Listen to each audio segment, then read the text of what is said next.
1941年，德国发动了巴巴罗萨行动，悍然撕毁了互不侵犯协定，大举向苏联发动进攻。苏联在战争初期被打了个措手不及，当年9月就有150万平方公里国土备战，约7500万人口沦陷后，苏联损失了大量人员和技术兵器。在战争前5个月内，苏军就损失了2万辆坦克、2.3万架飞机、1.2万门反坦克炮。1941年8月，美国开始向苏联援助武器和物资，缓解了燃眉之急。在援助的物资中，战斗机占了很大的比重。然而，能让苏联飞行员感到满意的可不多见。当然，有一个例外，那就是贝尔飞机公司的 P-39 空中飞蛇战斗机。因为当时美国有多种新式战斗机可供选择，如 P-38、P-47、P-51 等，因此 P-39 在美军中并不受欢迎。所以失宠的 P-39 被降格当教练机，在美国国内负责训练新的飞行员，甚至一度沦为当靶机的命运。可是后来被运往苏联的 P-39 在东线战场上捷报频传，斯大林请求美国继续生产 P-39 飞蛇的改进型号，这就是我们今天的主角 P-63 眼镜王蛇战斗机。P-63 战斗机是美国一型单座单发平直翼活塞式歼击机，主要是按租借协定为苏联制造，也是美国参战以来2年内研制的9种新型单座战斗机中唯一投入成批生产的机型。眼镜王蛇飞机的设计工作于1941年2月与 XP-39E 飞机的方案同时展开，在飞蛇战机的基础上采用了层流机翼。1942年初 XP-39E 的原型机开始试飞，它有层流翼层、切平的尾翼以及埃利森 V171047发动机。但 XP-63 原型机的试飞可就没有这么顺利了，前2架原型机都因为发生事故而停止试验，最终2架 XP-39E 被修改成为 XP-63 的原型机。幸运的是，第3架原型机 XP-63A 于1943年4月26日飞行成功，它装有一台 V171093 发动机，起飞功率为1325马力，在6830米高度上的功率为1150马力。眼镜王蛇的总体布局与 P-39 相似，在飞行员后方装埃利森发动机，采用前点式起落架，以及一门37毫米机头机炮和2挺 12.7毫米机头机枪。然而较大的 P-63 战机根据平直后缘的尾翼、较宽的机翼和4叶螺旋桨，可与 P-39 区别开来。载荷包括40公斤装甲、379公升内部燃料和机身下可悬挂一枚272公斤炸弹或一个284公升的副油箱挂架。P-63 眼镜王蛇的生产型于1943年10月开始交货，从 P-63A1 到 P-63A10 的各批飞机上，装甲和外部载荷不断增加，除机头机炮和2挺 12.7毫米机头机枪外，还在每个机翼下各设1挺 12.7毫米机枪，4挺机枪共带900发子弹。机头37毫米机炮备弹量从早期型的30发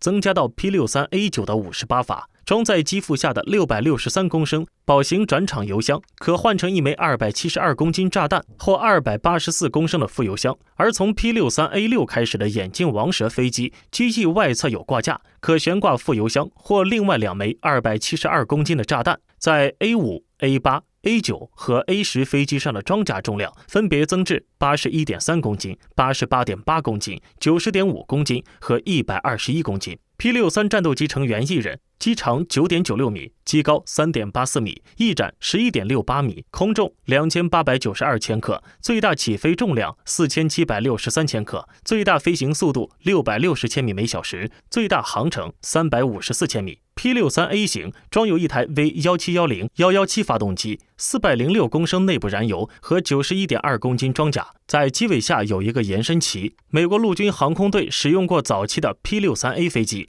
有2456架眼镜王蛇到了苏联，300架 P-63C 到了法国，而2架 P-63A 飞机在英格兰做试验。眼镜王蛇飞机的一种改进型 P-63C 于1945年出现，装有一台 V1710-109发动机和修改过的机翼。P-63C 战斗机生产了2大系列， C1 系列是一种多用途副挂架飞机，可以携带额外的燃料罐或者炸弹。C5 的羽翼下多了2个额外的挂架，可携带3个227公斤炸弹或3个额外的284升油箱。第一架也是唯一的一架 P-63D 飞机。安装了传统的水炮式座舱盖，但73架于同年5月开始试飞的较重的 P-63E 飞机则有标准的座舱和设备。美国空军还将约300架的 P-63改装成了可充当轰炸机炮手的有人驾驶靶机，编号为 RP-63。这里咱们简单聊聊靶机的出现以及作用。二战中后期，盟军转入战略进攻，开始用重型轰炸机猛烈地轰炸日本和德国的本土。这时，轰炸机的最大敌人就是对方的战斗机了。虽然盟军有 P-38和 P-47这样的远程战斗机为其提供掩护，可是其航程终究比不上 B-29支流的远程轰炸机。在大多数时候，